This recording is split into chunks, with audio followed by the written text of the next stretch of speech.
दोस्तों नमस्कार, आदाब, सत श्री अकाल। दोस्तों मेरा नाम है धर्मवीर जारवाल। पंजाब की आम आदमी पार्टी सरकार में अब एक नया मंत्रालय बना दिया गया है। मंत्रालय का नाम है उद्घाटन मंत्रालय। सुनकर हंसी आई, इसकी पूरी कहानी भी आपको बताते हैं। दोस्तों इस उद्घाटन मंत्रालय की खासियत यह है कि इसका मंत्री बनने के लिए आपको चुनाव नहीं लड़ना पड़ता, आपको जनता चुनकर नहीं भेजती है।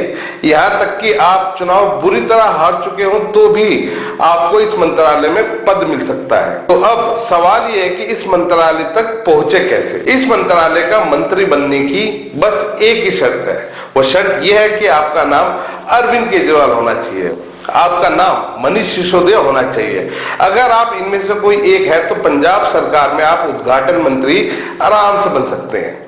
दरअसल में दिल्ली के पूर्व उप मुख्यमंत्री मनीष सिसोदिया इन दिनों पंजाब में पंजाब सरकार द्वारा कराए गए निर्माण कार्यों का उद्घाटन कर रहे हैं। सवाल यह है कि ना तो यह पंजाब सरकार में मंत्री है और ना ही विधायक, फिर किस हैसियत से सिसोदिया यह उद्घाटन कर रहे हैं। जवाब है उद्घाटन मंत्री की हैसियत से। मनीष सिसोदिया ने हाल ही के दिनों में नवा शहर के स्कूल ऑफ एमिनेंस का उद्घाटन किया। उद्घाटन वाली शिलापट पर पंजाब के मुख्यमंत्री भगवंत मान के नाम के ठीक नीचे मनीष सिसोदिया का नाम अंकित है। सवाल वही है कि सिसोदिया ना तो किसी संवैधानिक पद पर है और ना ही पंजाब सरकार में उनका कोई रोल।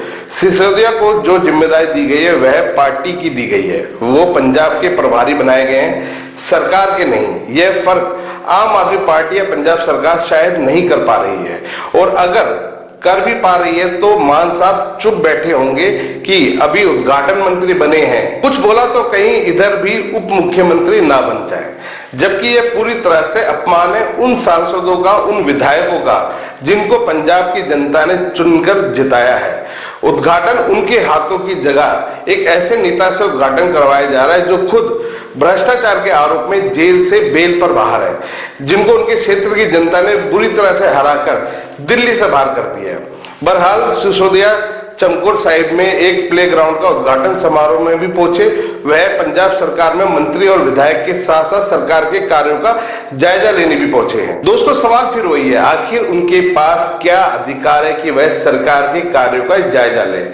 अब आम आदमी पार्टी से सहानुभूति रखने वाले लोग तर्क देंगे कि सिसोदिया क्योंकि पंजाब के प्रभारी हैं तो इस हैसियत से वह सरकार के कार्यों का उद्घाटन कर रहे हैं। इस पर पहला सवाल तो यह है कि जब इससे पहले तक पंजाब के प्रभारी जर्नैल सिंह थे तो फिर उन्हें क्यों नहीं इस तरह की कोई उद्घाटन किए।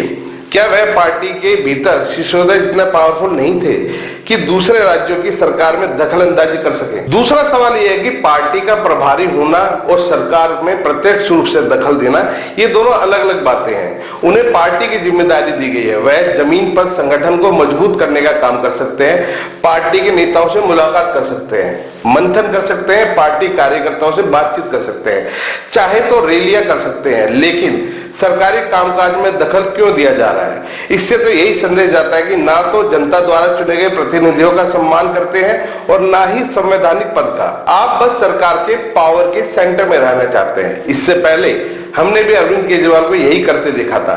दिल्ली में बुरी तरह हारने के बाद विपक्ष सेना के नाम पर अरविंद केजरीवाल पहले पंजाब में एंट्री करते हैं, 10-12 दिन गायब रहते हैं और फिर हम उन्हें पंजाब में रैलियां करते हुए देखते हैं, उद्घाटन करते हुए देखते हैं। दिल्ली विधानसभा चुनाव हारने के बाद आखिर आम आदमी पार्टी के वरिष्ठ नेता जिन्हें हार की जिम्मेदारी लेते हुए दिल्ली में जमीन पर उतरना चाहिए था, अपना कैडर मजबूत करना चाहिए था, हार का मंथन करना चाहिए था, वह जाकर पंजाब में बैठ गए हैं और उद्घाटन पर उद्घाटन कर रहे हैं। कुल मिलाकर कहानी यह है कि अब यह मुख्यमंत्री, उप मुख्यमंत्री या कोई और मंत्री तो बन नहीं पा रहे हैं, वह हैसियत अब इनकी नहीं रह गई है, तो फिर उद्घाटन मंत्री ही क्यों ना बने। जिस तरह से अरविंद केजरीवाल एंड सन्स ने दिल्ली को 12 साल में नर्क बनाकर रख दिया, उसी तर्ज पर आज ये पंजाब को भी नर्क में धकेलने जा रहे हैं। हमने आपको पहले भी बताया कि किस तरह से पंजाब में महिलाओं को 1000 रुपए महीना देने के नाम पर बेवकूफ बनाया गया था,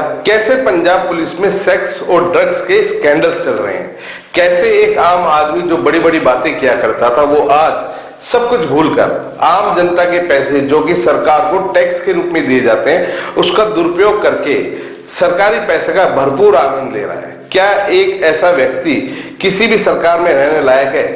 क्या एक ऐसा व्यक्ति किसी राज्य का विकास कर सकता है, ये सोचना केवल आप लोगों को है। दोस्तों, यह वीडियो आपको कैसी लगी हमें कमेंट्स करके जरूर बताएं। वीडियो सही लगे तो इसको शेयर करना बिल्कुल ना भूलें। धन्यवाद।